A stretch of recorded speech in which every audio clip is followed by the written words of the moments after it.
Bienvenidos lectores a la Libro en Punto. Somos Milu y Lau en Radio Atilra, FM 96.1, con un poco de literatura y cultura pop para enchufarse un rato. Anteriormente, en A la Libro en Punto estuvimos viendo qué formas alternativas de escrituras al canon literario habían y puntualmente nos metimos en el fanfiction. Si querés saber qué es un canon o qué es un fanfiction, pasate por el Facebook de Radio Atilra, chusmear el programa completo y no cuelgues.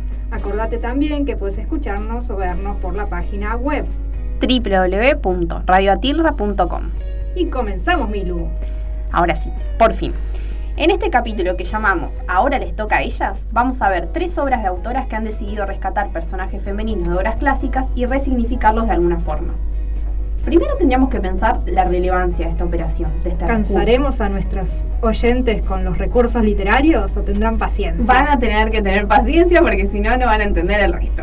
Es más que un ejercicio de escritura, esta operación de rescatar los personajes femeninos y introducirlos en obras nuevas. Tiene que ver con un sistema de valores que entró en vigencia recientemente y tiene aún más peso por las obras de las que toma sus elementos.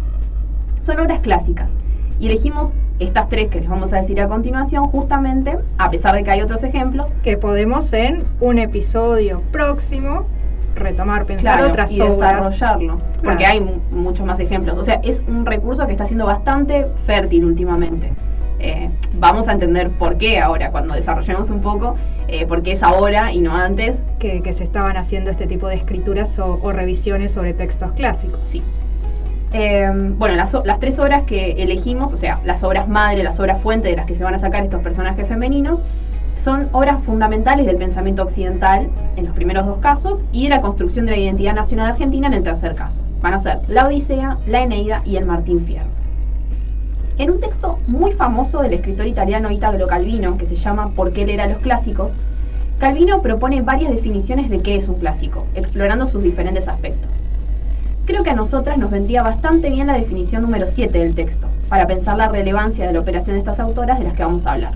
La definición dice: los clásicos son esos libros que nos llegan trayendo impresa la huella de las lecturas que han precedido a la nuestra, y tras de sí, la huella que han dejado en la cultura o en las culturas que han atravesado, o más sencillamente, en el lenguaje o en las costumbres.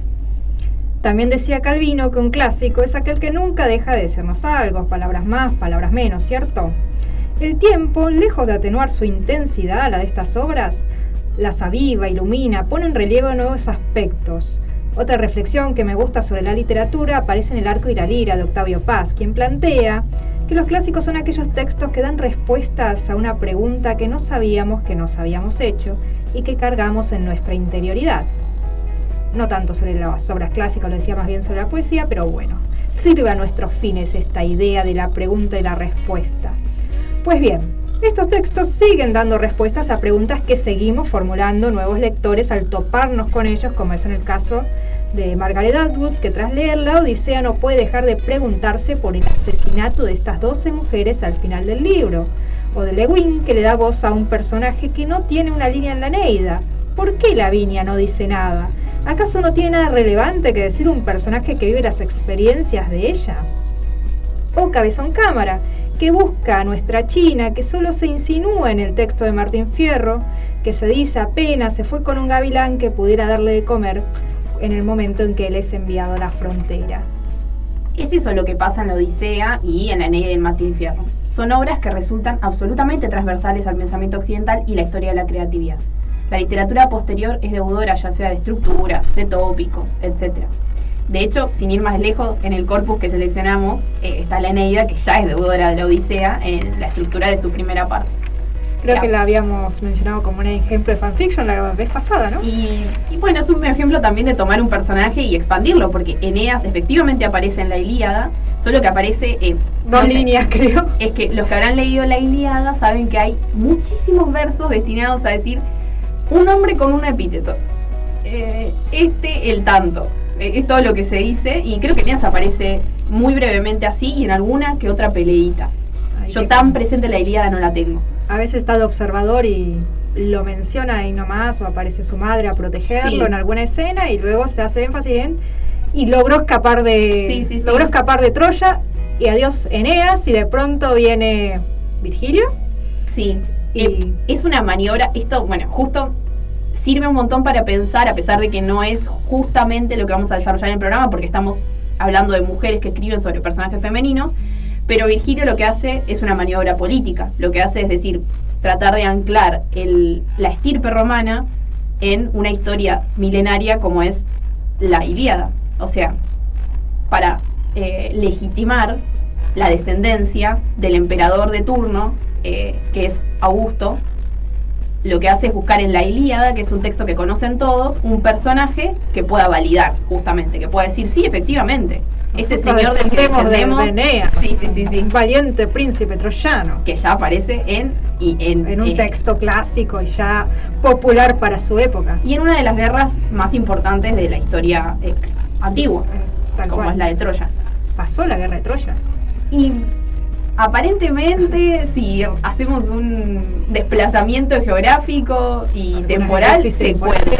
Pero bueno, eso no sé si lo tenemos que hacer nosotras. Me parece que no. Bueno, nada, el paralelo que yo hacía entre la Eneida y la Odisea es porque, si bien los dos tienen intenciones diferentes, cuando pensamos en están tratando de volver a un hogar, en lo de Virgilio tendríamos que ponerlo entre muchas comillas al viaje de Eneas y relativizarlo un montón, porque en realidad lo que está buscando es un lugar en donde poner sus penates, que son sus dioses familiares, para construir un hogar justamente, porque el suyo se destruyó en Troya, perdón. Pero bueno, ambos son naufragios de héroes buscando su Un hogar. hogar. Ujú. Bueno, nada, siendo estas obras tan esenciales para la formación de nuestra cultura, es aún más visible y significativo lo que hacen las autoras que vamos a Las trabajar. autoras actuales. Sí. Lo que hacen es rescatar personajes femeninos de sus modestos roles en las obras madre para ponerlos a funcionar en sus propias narrativas con la intención de dialogar acerca de diferentes problemáticas. Exactamente, y como ya hicimos mucho ruido pero no tiramos casi ninguna nuez, no sé por dónde empezamos, Milú. Empecemos cronológicamente con Penélope y las 12 criadas, de Margaret Atwood, que la conocerán de El cuento de la El criada. cuento de la criada, ¿verdad? que tiene una serie en HBO muy reconocida, tanto su obra literaria como esta serie, que todavía no la vi, pero me han llegado buenas críticas. Sí, tiene una buena reputación. Bueno, Penélope y las 12 criadas fue publicada en 2005 y es una obra muy cortita que cuenta qué sucedió en Ítaca desde que Penélope era joven hasta la vuelta de su esposo Ulises. Desde el punto de vista de Penélope, pero también desde el punto de vista de las 12 criadas que asesina a Ulises cuando vuelve a Ítaca, que se presentan como el coro de la obra. El coro es una parte muy importante en las obras clásicas, así que no me parece tampoco menor que Margaret Atwood haya decidido hacer un coro de Es la las 12 parte esclavas muertas. estructurante de tanto las tragedias como las Ujú. comedias. Sí. Margaret parte de dos preguntas que ella considera que son obvias, que cualquier lector que haya prestado un poquito de atención a la lectura de la Odisea debería preguntarse.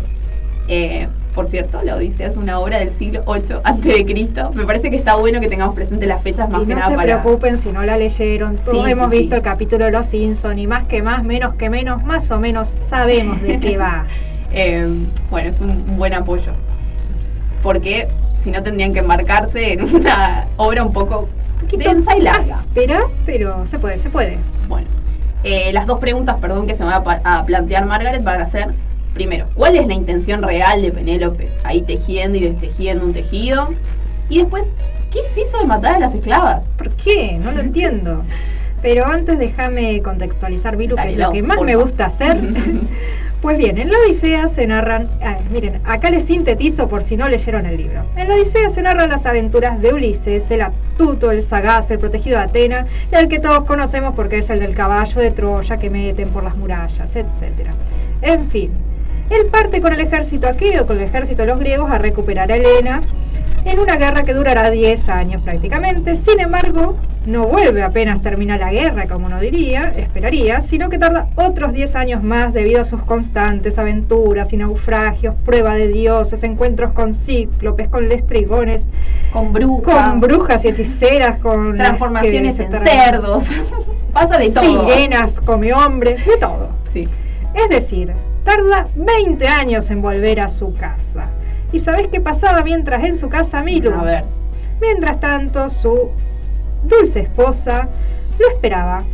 Lo aguarda pese a que día a día va perdiendo las esperanzas sobre su regreso. y de esa manera se convierte en esta idea de la mujer que espera, que aguarda pacientemente y virtuosamente a su marido. Claro, fiel y paciente. Y devota. Y devota, es Sí. un símbolo de la devoción conyugal justamente.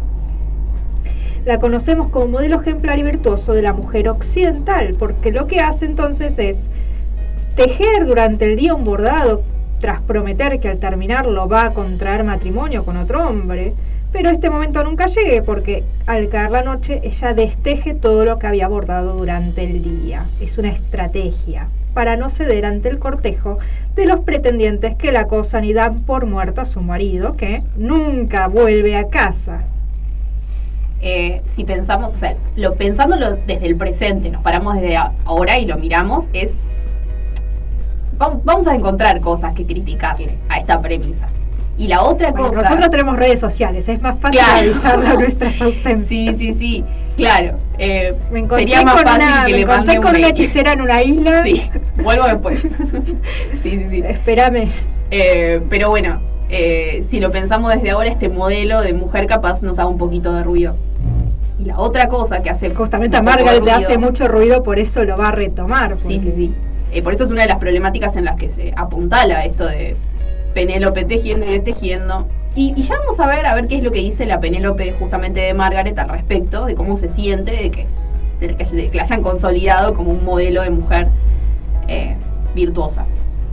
La otra cosa turbia es que cuando vuelve, Ulises quiere castigar a los pretendientes que acosan a su esposa, pero en ese castigo también entran las 2 esclavas que le dan título a la obra de Atwood. Se las trata de traidoras, a pesar de que eran tan víctimas como cualquier personaje de Ítaca que estaba siendo acosado por su vínculo con Ulises. Y Ulises no ignora este hecho. En la obra misma acusa a los pretendientes de obligar a sus sirvientas, pero así todo decide castigarlas. En la obra incluso se plantea como hilo de la historia que Penélope les encomienda a sus criadas fingir que traicionan a Ulises para así obtener información sobre los planes de estos pretendientes y anticiparse a cualquier acción. ¿No es así, Milu?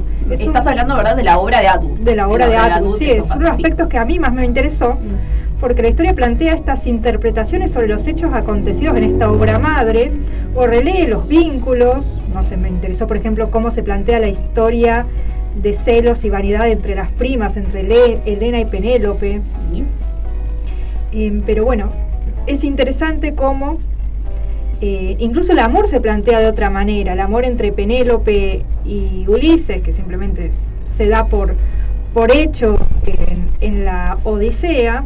Aquí se plantea cómo nace ese amor, que no es ese amor a primera vista típico de los textos clásicos, sino que se da su tiempo para ver nacer el amor a través de las palabras que intercambian la pareja en largas conversaciones en el lecho. Creo que eso lo vamos a ver un poco mejor con Lavinia, pero es muy interesante que estas autoras al escribir, escriben en el siglo XXI, porque las 3 autoras que vamos a trabajar escriben desde... 2005 creo que es la primera obra cronológicamente, pero son todas entre 2005 y 2007. Al escribir desde otra maquinaria literaria, porque ponen en funcionamiento novelas, por ejemplo, deciden prescindir de los dioses. Esto de que los dioses estén determinando cómo se van a sentir o qué les va a suceder a los personajes, capaz no funciona tanto en la novela. Lo que funciona son los lazos. Y sin embargo, la novela, la historia funciona sin la presencia de los dioses, quizás alterando, pero la historia sigue funcionando y sigue hablándonos a nosotros, lectores del siglo XXI. Porque están las pasiones humanas detrás. Lo que hacen estas autoras es recuperar las pasiones humanas y decir, estas personas hicieron esto porque... Y el motivo que elijan para poner en funcionamiento sus novelas, pero es muy interesante y va de la mano de esto que estás comentando vos. Y lejos de simplemente juzgar a Ulises, también le da estos momentos en que se lo humaniza a este héroe, que luego va a cometer este acto horroroso, pero no deja de presentarse también en estas pequeñas escenas domésticas, quizás, del amor o de su astucia, sus momentos heroicos. Tampoco es que no se le da lugar a eso que él lo caracterizó siempre como el héroe central de la literatura tradicional, clásica. Claro. Miru, continuemos entonces. Más allá de este trabajo elaborado sobre estos intersticios de la obra madre, acontece este horror central. Sí. De hecho, cuando la sirvienta que Ulises manda, cuando vuelve, ya no, él ya está en Ítaca, lo descubren, se revela en realidad ciertos personajes clave de su antigua servidumbre, y creo que a su hijo también, ¿no? Es como son algunos personajes a los que se revela su identidad. Su identidad de que ha vuelto a casa. Sí. Una de los personajes que lo reconoce es su sirvienta, que fue su nodriza, que creo que por una cicatriz lo reconoce. Cicatriz, algo en el pie, creo. Sí. Es ella la que manda a buscar las esclavas y le informa. Cito de la Odisea, ¿no? Son 50 que un tiempo enseñamos a hacer sus labores, a cardar bien la lana y llevar con paciencia su suerte. 12 solo entre todas entraron en vía de vergüenza. Y además dice, ya tu hijo llegaba a ser hombre a este tiempo y su madre no dejaba mandar por sí en las esclavas. Bueno, acá con esa cita se entiende un poco por qué Margaret Atwood decide partir de ahí, ¿no? Justamente. Es bastante indignante leer la forma en la que se refiere a las esclavas como si fueran una pertenencia de la familia. Y aunque uno entiende o trata de entender que fueron otros tiempos, es más que comprensible que una autora que está tan preocupada por pensar los avatares de las vidas de las mujeres como es Margaret Atwood, decida volver sobre esta decisión tiránica de Ulises y buscar una respuesta. Claro, creo que esa es la gracia, dialogar con estos textos clásicos, que por supuesto uno no deja poner en contexto y de reconocer los mecanismos de esclavitud que funcionaban justamente en esa época. Claro. Pero más allá de leerlos desde el tiempo histórico, esta lectura no deja de dar cuenta de las problemáticas que se arrastran justamente y los esponjas que se van gestando en la actualidad. Así que voy a tejer mi propia versión, dice la Penélope de Atwood, y esta versión tendrá varios hilos que se van a cruzar, van a clausurar, desarmar y volver a armar, porque creo que es también muy especial eso que hace la autora en la obra, estar todo el tiempo insinuando más de una posibilidad de lectura sobre los acontecimientos que se narran en la Odisea. Claro, incluso en el prólogo, que es otra cosa que es bastante particular que va a aparecer en Penélope y también en La Viña, que es un trabajo histórico que hacen las dos autoras, tanto Margaret Atwood como Ursula K. Le Guin, que va a ser la que escriba La Viña. Lo que hacen es tratar de, quizás no tanto en el caso de Úrsula, pero vamos a ver que eso se va a demostrar de otra forma, pero particularmente Margaret lo que hace es decir, bueno, esto es un mito popular, ¿no? Se pasaba de boca en boca en la Grecia antigua. No es la única versión la que existe, la de Homero, es la que nos llega ahora, pero se construyeron otras versiones. Entonces lo que ella trata de hacer es buscar otras representaciones en las que Penélope haya hecho otras cosas, por otras razones. Trata de articular un poco una de los hilos que me gustan, plantea el que Penélope engañó a Ulises durante ese tiempo y estuvo relacionada con uno de estos pretendientes, y es una idea muy interesante la que explora Atwood al plantear esa posibilidad de lectura. Y además buscar estas otras lecturas, porque es algo que desde nuestro punto de vista, siempre pensemos los que estamos en un contexto muy diferente, es algo que podemos hacer, nos podemos permitir esto de abrir la lectura, incorporar otras voces y más o menos, es lo que hablamos hace un rato a partir de Calvino sobre los clásicos. Sí, tenemos la Odisea, es un libro muy precioso, total, cerrado, pero ahora podemos hacerle otro tipo de preguntas, la historia nos ha llevado a este punto en el que podemos decir, esto no está tan bueno. Podemos cuestionarlo. Lo social, la forma en que funcionaban, los modelos que se planteaban, Y creo que es uno de los aspectos más interesantes de las obras clásicas, esto de que sigan funcionando. A pesar de que uno tenga, la actividad o lo que uno se propone sea refutarlos, sigue estando en diálogo con esos textos. Porque creo que están, esto que vos decías hace un rato, de que son preguntas que no sabíamos que teníamos. Creo que hablan de algo como muy esencial de la humanidad como un todo. Lo que nos despierta. Claro. Entonces, además, esto de que los años, los siglos, eso al corazón, a la esencia de las personas, le tira mucho esto de estas aventuras que pasaban o se narraban hace... porque estoy tratando de calcular la cantidad de siglos. ¿Por qué en la actualidad? Siglos. Sí. ¿Por qué nos siguen todavía convocando, interesando? Sí. Creo que habla de algo tan profundo dentro de la interioridad humana que no dejan de apelar a nosotros. Y seguimos encontrándolo además, porque por ejemplo, ahora devino en otra cosa, pero la novela de aventuras. cualquier novela de aventura tiene mucho en común con la Odisea de Homero. Como género, digo.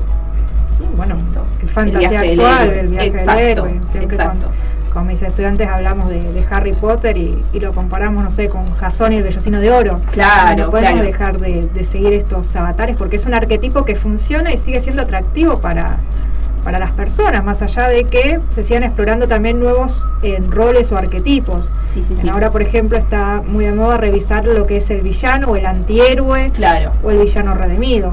Claro, agregar matices también, ¿no? Que capaz en estas obras más clásicas o hasta hace unas cuantas décadas había una estructura bastante sólida entre el bueno y el malo, negro o blanco. No había nada más entre medio, no había grises. Claro, y ahora es como, bueno, capaz los malos no son tan malos, capaz los buenos no son tan buenos.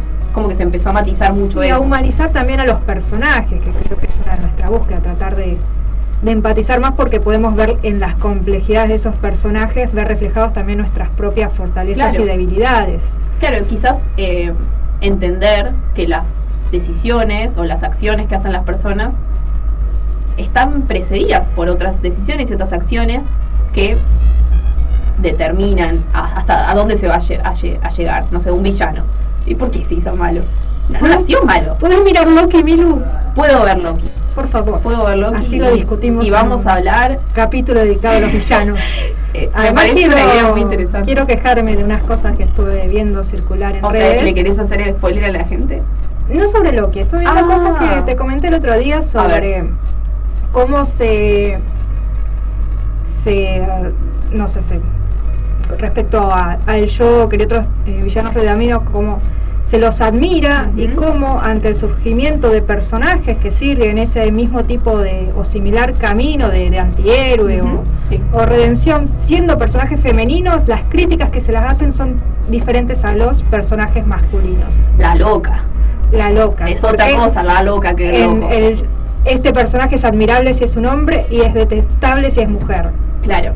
¿Por qué no podemos evaluar el arco de personaje con una valoración crítica que no diferencie entre géneros? Claro. O si lo hace, que no se limite a si lo hace una mujer está mal, si lo hace un hombre está bien. Claro. Están funcionando mecanismos patriarcales muy evidentes ahí. Sí. Creo que entiendo a lo que te referís, sobre todo porque me acuerdo de lo que vos me estás hablando y nada, en el caso de Joker, por ejemplo, votó como una romantización y se rescataron ciertos aspectos que, como bueno, se están hablando de ciertas problemáticas que antes no se tocaban dentro y se revalorizó un montón el proceso que se hace de construcción del Joker. Y por ejemplo, personajes como Cruella son las locas problemáticas, que no se las entiende. No se hizo el mismo tipo de análisis de personaje en el caso de las mujeres. Claro. ¿Por qué ese miedito ahí, no? Y quizás sabemos por qué, y quizás tiene que ver con esto, capaz con la Penélope que tuvo un adulterio. Que no tenía voz, o ese grito que no se recorrió. Sí. De hecho, ahora seguimos con otro de los aspectos que me parecen más interesantes de la obra de Atwood, es esto de que se la haya consolidado como representante de la virtud femenina a Penélope. Seguramente en su momento reunía las características morales necesarias, pero esas características por suerte caducaron y en este momento no podemos leerlo como menos que una vida triste e injustamente sacrificada en nombre de la devoción matrimonial. De hecho, cito de la obra de Atwood: ¿y en qué me convertí cuando ganó terreno la versión oficial? En una leyenda edificante, en un palo con el que pegar a otras mujeres. ¿Por qué no podían ellas ser tan consideradas, tan dignas de confianza, tan sacrificadas como yo? Esa fue la interpretación que eligieron los rápsodas, los recitadores de historias. No sigáis mi ejemplo, me gustaría gritarles al oído. Tal cual. Es cierto que un héroe heroíno representa, o representaba siempre, en las virtudes de su tiempo, pero se entiende que Penélope estaría desentendiendo de estos atributos heroicos, lo cual es valioso en el texto de Atwood, porque estamos en un tiempo crucial donde se está desconstruyendo estos ideales de lo femenino de la mujer que cimentaron nuestra cultura. Este rol de la mujer que espera pacientemente al marido ya no funciona, por suerte es obsoleto y no tiene absolutamente sentido, lo podemos discutir y cuestionar. No dice nada de este texto clásico, no dice nada de las mujeres de nuestro tiempo, quienes deben despojar de esa gloria que tenía esa construcción antigua de mujer para buscar nuevas virtudes que estén acordes sí a nuestro tiempo y a las luchas actuales. Por eso es tan importante una reescritura, creo yo, como la de Margaret. Sí. Y por eso decíamos también que es tan valioso que lo hagan en relación con obras clásicas. Claro, pues son las que se inventaron prácticamente todo el pensamiento occidental. De ¿cuántos? Más de 2000 años tiene esta visión de la mujer que pacientemente espera. Sí. Y pensemos que, bueno, a ver, creo que más son al muy final pocas las décadas en que se ha reconstruido esto. Sí. Está muy concentrado en el siglo XXI, que hay ejemplos previos, no decimos que no, pero está muy concentrado en las últimas décadas y estamos hablando de, no sé, 3000 años de escritura en estas obras que estamos consultando. Otra cosa que resulta muy interesante en la historia de Penélope que maneja Atwood es cómo decide tratar la autora el asunto de las esclavas, que en la Odisea, son colgadas y mueren en no más de 10 versos. Pero en la obra de Atwood tienen voz, cantan sus propias canciones y hablan de su posición vulnerable, que es probablemente una de las cosas más interesantes de pensar la dinámica que tienen con Ulises. En una de las canciones, ellas hablan de la diferencia entre sus vidas y la vida de Telémaco, el hijo de Ulises y Penélope, que va a estar encargado de su castigo y con el que comparten no solo edad, sino que además jugaron con Telémaco, fueron niños con Telémaco, esas esclavas. Hay un fragmento que me fascina de ese texto, que es muy doloroso, sí. Que es muy claro al enunciar justamente este paralelo, sí. Que dice: por los turbulentos mares de nuestras madres, hinchadas y con los pies doloridos, que no eran reinas, sino un grupo variopinto de mujeres compradas, canjeadas, capturadas, robadas a siervos y desconocidos. Tras el viaje de 9 meses alcanzamos la orilla, desembarcamos al mismo tiempo que él lo hacía, zarandeadas por un viento hostil. Éramos bebés igual que él, llorábamos igual que él, estábamos indefensas igual que él, pero 10 veces más indefensas, pues su nacimiento se anhelaba y fue celebrado, mientras que los nuestros no. Su madre dio luz a un príncipe, nuestras madres simplemente parieron, desovaron, nos echaron. ¡Wow! Piel de gallina. Más allá de que es súper sensibilizante, estaba pensando en qué excelente la metáfora. Acá se puede concentrar toda la obra en este fragmento. Qué excelente la metáfora del naufragio. Ahí justamente. Otro tipo de naufragio. Otro tipo de naufragio que por eso Margaret lo recupera. Es un naufragio que tiene que ver con los mandatos, que tiene que ver con, no sé, en este caso la casta de clases. Tiene que ver con otras cosas. Pero es un naufragio también. No es tan como glamuroso como el de Ulises, ahí con los cíclopes, pero tiene sus penurias también. Y acá también vemos cómo se pone en juego el contraste justamente entre la mujer ejemplar que es Penélope y las posibilidades, además de ser ejemplar, que tiene Penélope. Tiene un nombre, para empezar, cosa que no van a tener las 12 criadas, que no van a tener más de 10 versos tampoco. Y bueno, el contraste entre esta mujer ejemplar que es Penélope y las mujeres casi descartables, ¿no? De las que descienden las sirvientas, porque se dice que desoban, ¿no? Esa palabra es tremenda. Es tremenda, sí. Fueron ahí arrojadas al mundo. Sí. Como muy vulnerables, como muy precario todo. Sí. Bueno, creo que le dedicamos un montón de tiempo y les aseguro que si les interesa leer el libro es muy cortito, sí. Pero verán que lo nutrido que está, porque... Sí, hicimos una curaduría de frases, pero la verdad es que tiene muchísimo para ofrecer ese libro. Es muy interesante para reflexionar cosas y también literariamente está muy bien escrito, es muy... Tiene un estilo muy excelente, trabaja muy marcado. Con la forma clásica Sí, ya con les incorporando coros y demás. Sí. Bueno, tienen un par de canciones que son más como jazz, que son como muy interesantes, como que hablan de otras cosas. Que tienen muchísimo para ofrecer en 150 páginas. Tiene momentos en el inframundo. Sí. No se puede sino tener a Ulises en el libro y no ir al inframundo, no se puede. A visitarlo, Sí. A castigarlo ahí como Erinias. Así que lo recomendamos muchísimo. Muy bien. Pero bueno, hay que seguir, Milu. Sí. Porque nos queda poco tiempo. Y bueno, con la otra obra no te puedo ayudar porque todavía no la leí. Es un libro que está agotado. Yo me quedé sin el mío, así que contame vos, Milu, porque, bueno, la escritora de Lavinia es Ursula Le Guin, muy conocida por El Margo de Terramar, La mano izquierda de la oscuridad, que es un librazo. Es una escritora que disfruto cada año más y más leerlas, pues sigo encontrando cuentos, novelitas de ella que la verdad me vuelan la cabeza o me hacen puré el corazón, así, sí, de uno y otro. Hace poco además vimos las dos un documental por Amazon sobre su vida como escritora. ¿Cómo se llama? Búsquenlo, se llama Los mundos de Ursula K. Le Guin. Participó la misma Úrsula en la producción de la mitad, creo, del documental, porque falleció lamentablemente Úrsula en 2019, creo. Y no pudo terminarlo, creo que o falleció en 2019 o es de 2019 el documental, pero igual Úrsula falleció hace muy poco después de Liliana, me acuerdo. Sí. Antes de Bodok, fueron muy cercanas. Fueron muy cercanas, otra referente del fantasy y la ciencia ficción, de la que ya vamos a hablar. Sí, ya, obviamente. Pero recomendamos muchísimo el documental porque está buenísimo cómo explora la actividad de escritura de Úrsula, la construcción de sus mundos, que es lo más interesante. Y además la humildad con que ella trabaja su escritura, sí, y cómo acepta las críticas. Creo que una de las cosas que más me impresionó del documental fue justamente descubrir este lado de Úrsula en el que dice, sí, me equivoqué, podría haber hecho las cosas de otra forma. ¡Wow! Es tremendo, una mujer enorme. Una humildad tremenda y y un compromiso con su tiempo sublime. Y 108 minutos, así que si les sobra 108 minutos ya saben en qué usarlos. En qué aprovecharlos. Sí. Bueno, Miru, vos que has leído Lavinia y que sos especialista en literatura latina. Y no sé si especialista, pero fan seguro. Para ahí vas. De hecho, les iba a decir una advertencia acá. Si yo tengo que hacer un top 3 de mis libros favoritos, 2 libros son de Virgilio. Así que si sienten que me está dando un pico de glucosa en sangre mientras hablo de Lavinia, es porque me está dando un pico de glucosa en sangre, porque yo a este hombre lo amo mucho y a Lavinia también. Así que nada, no voy a ser para nada objetiva. Ya saben. Fuertes declaraciones. Sí.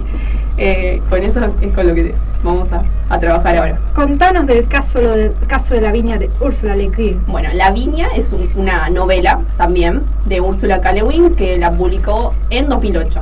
Pero esta obra es un poco diferente, más que nacer de esto de la refutación o de la cuestión, nace del amor y la admiración.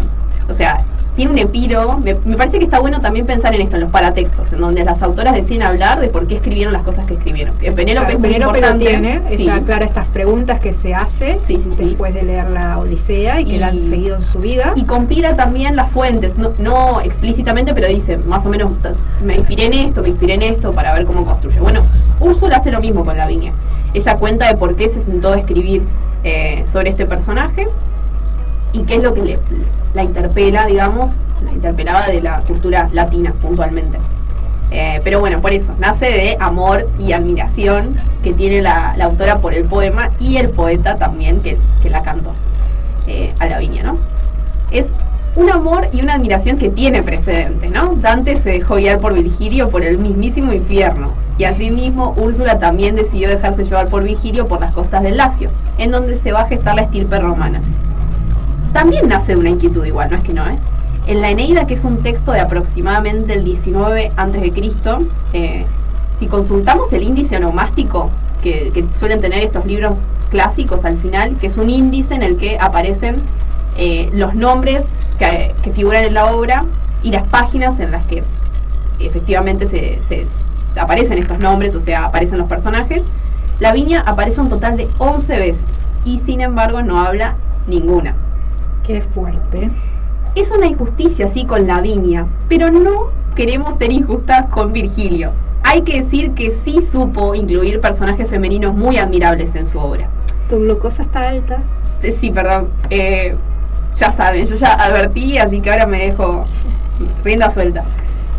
Por un lado tenemos a Dido, que es brillante, que le gana el territorio de lo que va a ser la futura Cartago a un rey en un acertijo. Básicamente el rey lo que le dice es, te voy a dar todo el territorio que puedas ocupar con esta piel de buey.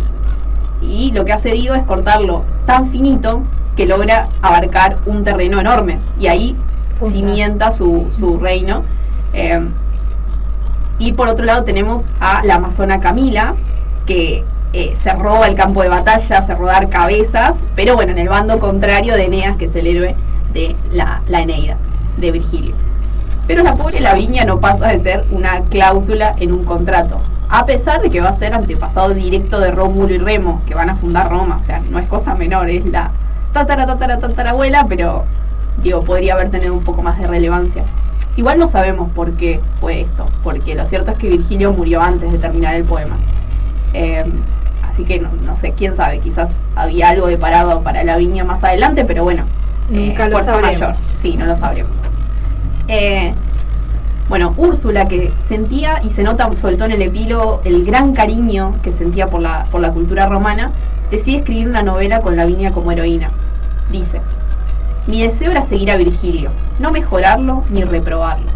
Pero la propia Lavinia a veces insistía en que el poeta estaba equivocado, en el color de su pelo, por ejemplo. Y como soy novelista y prolija, amplié, interpreté y rellené muchos rincones de su frugal y espléndida historia. Lavinia es una novela que tiene mucho aire costumbrista, bien a la manera de Virgilio, no tanto en la Eneida, pero en sí en las obras previas, que son las bucólicas y las geórgicas. Es muy acotada la obra de Virgilio, solo tiene esos 3 libros, o por lo menos lo que se pudo recuperar. Y 2 son tus favoritos. Y 2 son mis favoritos. Bueno, nada, es muy Virgilio esto de que sea tan costumbrista, esto de hablar de los ritos, de la producción, de la cuestión agraria. Es muy respetuosa con las fuerzas desconocidas que guían la vida diaria, y también demuestra como mucho agradecimiento por lo que ofrece la tierra, que es la fuente principal de sustento. O sea, pensemos, estamos hablando de 20 antes de Cristo, y no, antes, porque es la fundación de Roma. 2000, sí. Muchísimo más. No voy a ponerme a calcular los siglos ahora, pero son muchos. Y creo que es un gran logro de Lavinia, creo que es la característica más importante, y si tenemos en cuenta esto que dice la autora de que su intención era seguir a Virgilio, creo que lo siguió muy bien. La verdad es que si uno llega así como yo, con nostalgia de Virgilio, las va a satisfacer.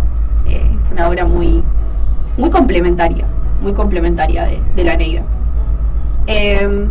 Acá, nada, podemos pensar esto que decíamos hace un rato, de que Úrsula justamente decide poner en marcha la máquina de su novela sin dioses, porque considera que no son un engranaje muy adecuado para desarrollar los avatares propios de una novela. Así que decide desarrollar los personajes y los vínculos desde otras aristas, ¿no? Más relacionadas con el accionar humano que con el arbitrio divino. Y como no podía ser de otra manera, Virgilio también aparece en esta obra. Tiene algunos encuentros con Lavinia en su último viaje a Grecia, que es en el viaje que en la vida real, o en la vida que nos llegó en la biografía que conocemos, que también es muy errática. O sea, hay fuentes muy sueltas, muy inconexas, mucho mito, pero bueno, sabemos que Virgilio, o suponemos que sabemos que Virgilio hace un último viaje a Grecia porque decide conocer las costas por las que va a continuar la narración de la Eneida, y en ese viaje muere. Y bueno, nada, en sus encuentros con Lavinia, muchos de estos son viñetas de ese viaje. O sea, él quizás agonizando y hablando con Lavinia a partir de una especie de gruta en la que se entiende más o menos por el aire lleno de azufre que hay todo el tiempo, que es una especie de ¿inframundo? Especie de inframundo, sí, así como muy localizado, en el que Lavinia se comunica con Virgilio, que está por dar sus últimos alientos.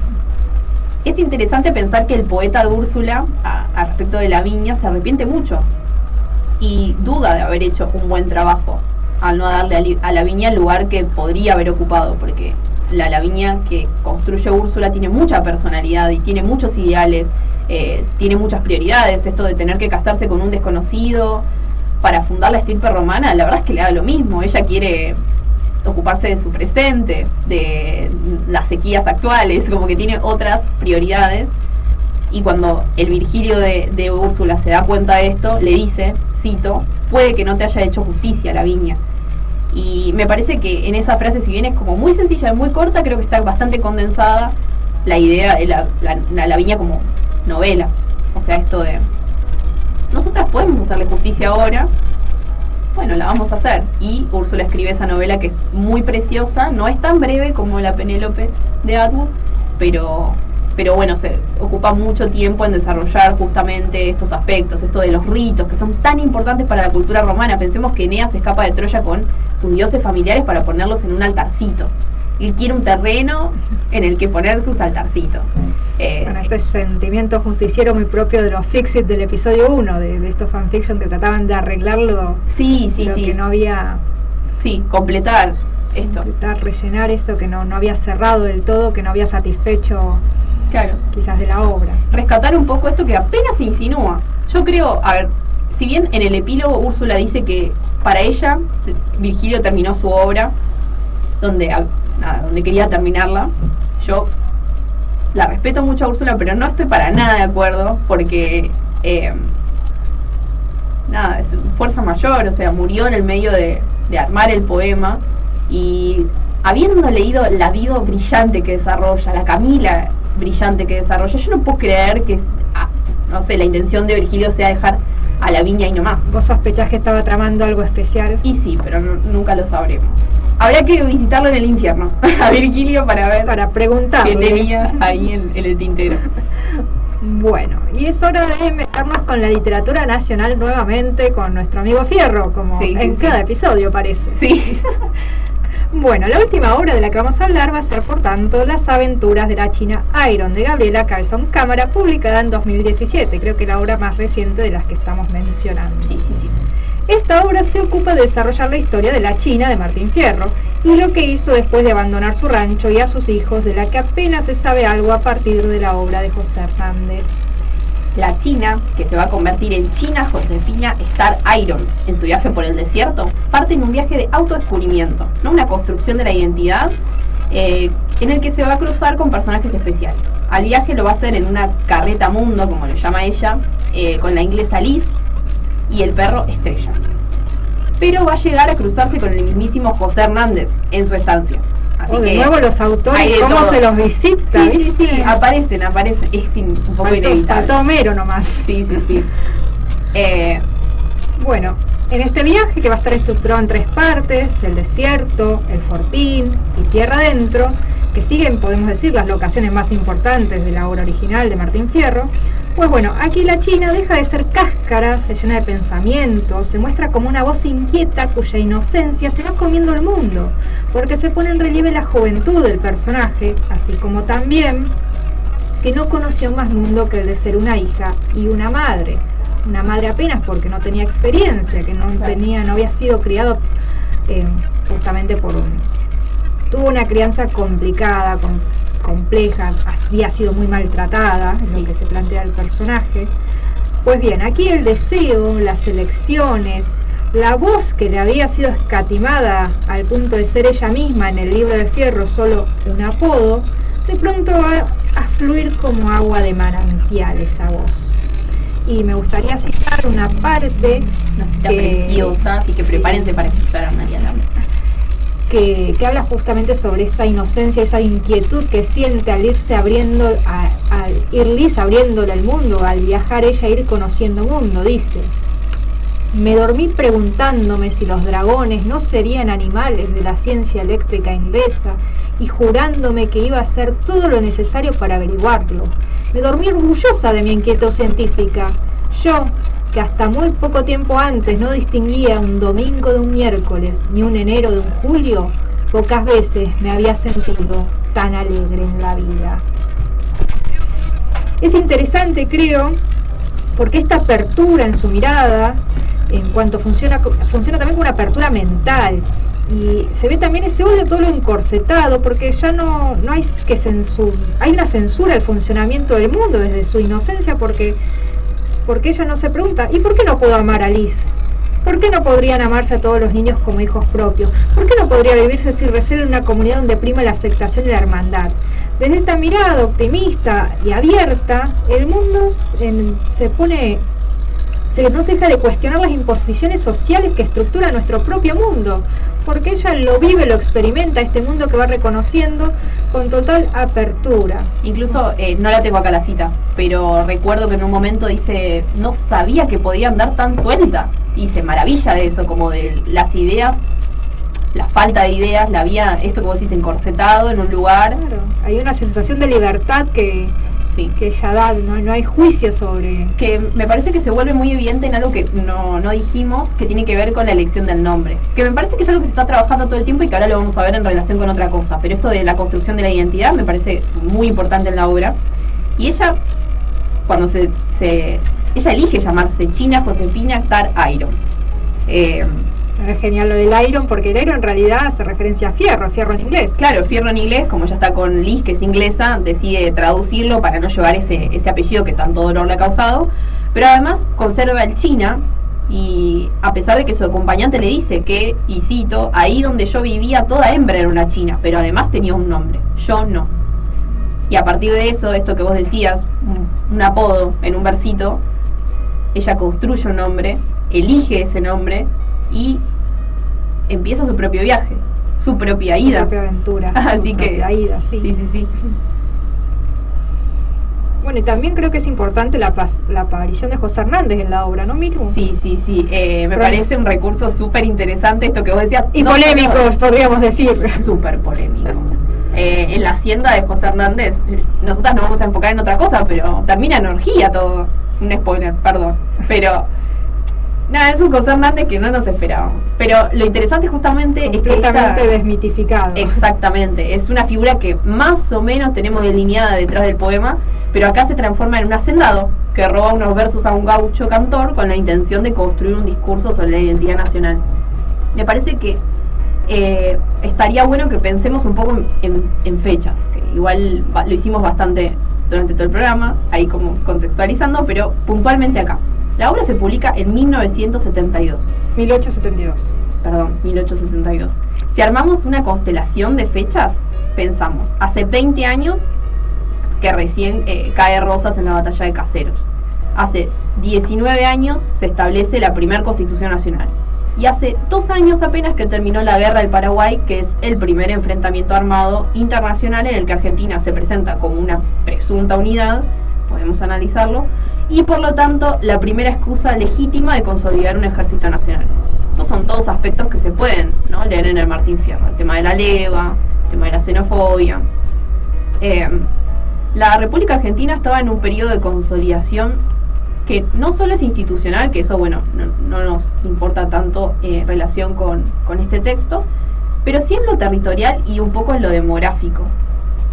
Estaba muy en vigencia en ese momento la discusión de si inmigrantes sí, de si inmigrantes no, porque había que poblar el territorio nacional para la producción y para la incorporación a un mercado internacional, y estábamos bastante cortos, ¿no?, de mano de obra. Bueno, por ahí entra el personaje de Liz o su pareja, claro, que termina los ingleses siendo ahí que traen.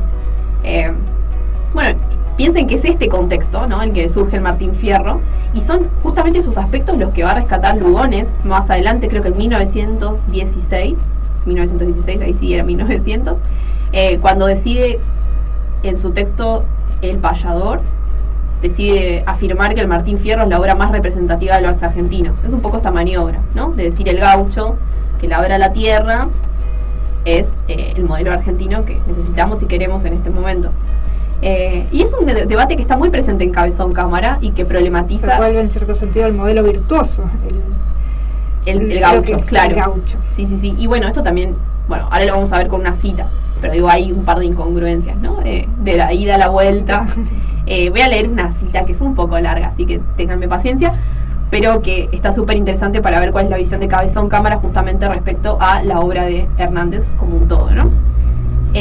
Bueno, esta cita aparece en una parte en la que José Hernández hace que sus empleados reciten unos versitos. Y resulta que esos versitos son parte de la obra que está construyendo a partir de estos versitos que le robó justamente al gaucho cantor, que no sabemos quién es, pero que podemos Martín Fierro. Claro. Y la cita dice: la primera parte de esos versitos contaba la historia de un gaucho forajido. La había escrito ahí, cuando había entendido lo que había que entender. El gaucho era larva y malo, porque no tenía educación en la estancia en la que estaba encerrado y porque los de la ciudad se abusaban de los campos y eran más parásitos que los mismos gauchos. Lo que habíamos escuchado era de la segunda parte, cuando ya había recuperado su rango y se había internado en tierra adentro con sus propios soldados, que aprendían a ser labriegos y vigías, arrieros y tiradores, artilleros y veterinarios, caballería y domadores, Una tarea dura la suya, la de hacer los hombres de su siglo, una labor educativa que pocos entendían. Muchos decían que no había que ahorrar sangre de gaucho, pero él sí que la ahorraba. Consideraba a cada gaucho tan parte de su hacienda como era cada vaca, y no dejaba que se le muriera ninguno sin razón. Hasta había escrito esa continuación de un verso, ese librito constructivo nos explicaba, un manual para educar a la peonada, para que entendieran bien que eran ellos, los peones y el patrón, el coronel y sus soldados, una sola cosa, y que no iba a haber otro país más que el que labraran para los coroneles y los estancieros, que como él mismo, había que hacer de todo una nación naciente, eran más o menos la misma gente.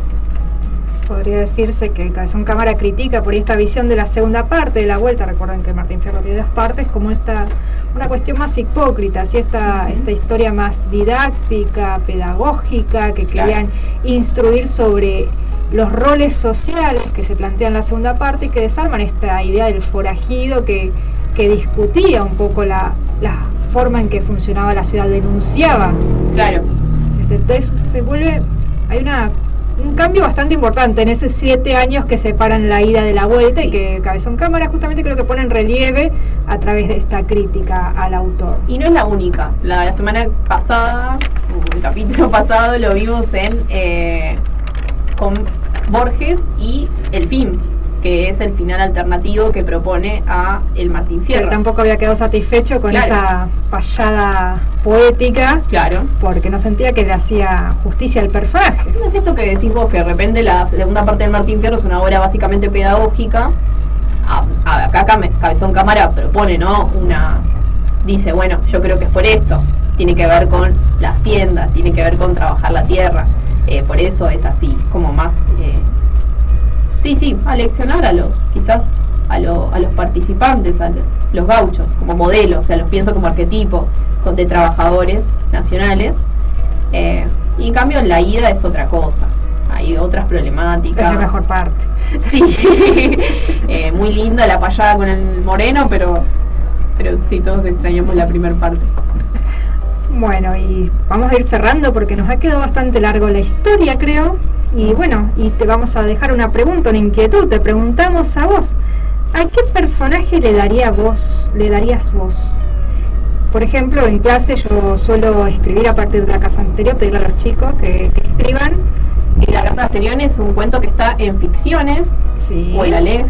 No me acuerdo cuál de los dos. Bueno, consúltenlo. En alguno de esos dos está la casa Asterión. Es un cuento muy cortito. Que narra desde la visión del Minotauro el encuentro con Teseo. Laura les acaba de hacer un spoiler.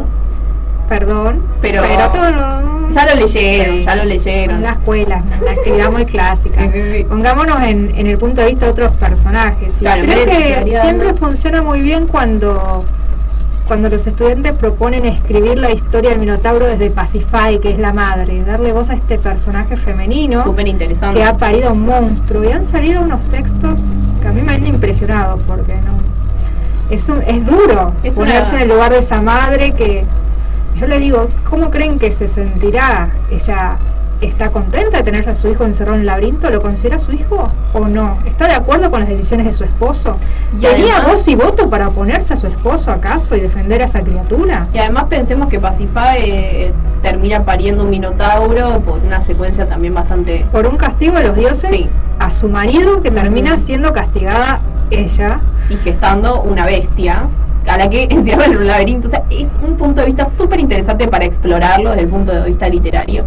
¿Y vos mismo? ¿A quién le darías vos? Y estuvimos ahí buscando obras clásicas, pensando un poco en la Ilíada. Y sacamos 2 de la Ilíada igual, ¿no? Yo digo que tanto Casandra, que es la que anuncia todo el tiempo qué es lo que va a pasar y nadie le cree, pero le hace caso porque dicen que está loca, claro, justamente. El castigo de los dioses.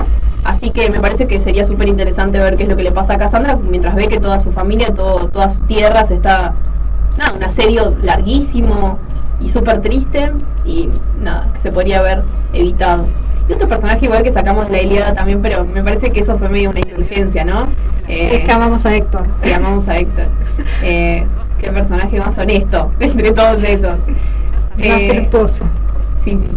Andrómaca, que es la esposa de Héctor y probablemente uno de los personajes más injustamente sufrido. Claro, casi no dice nada, pero ¿quién no quisiera saber más de Andrómaca? Quizás solo nosotras, pero bueno. Bueno, ya saben, nos escriben a nosotras una visión alternativa de Andrómaca. Se lo vamos a leer. Vos, Lauri, ¿qué harías con estos personajes? Ahí yo seguí pensando, Dulcinea del Quijote es uno que me interesaba mucho también. Sí. En realidad ya existe, la historia que más me gusta es Medea. Y ya está escrita Medea, me parece que es una tragedia terrible y tremenda. Y se las recomiendo a todas. Turbia. Sí. Y tremenda. No sabía que podemos traerlo a una continuación de este capítulo. Bueno, ahí ya tenemos otras obras. Tremenda Medea. Perfecto. Bueno, llegó la hora del adiós.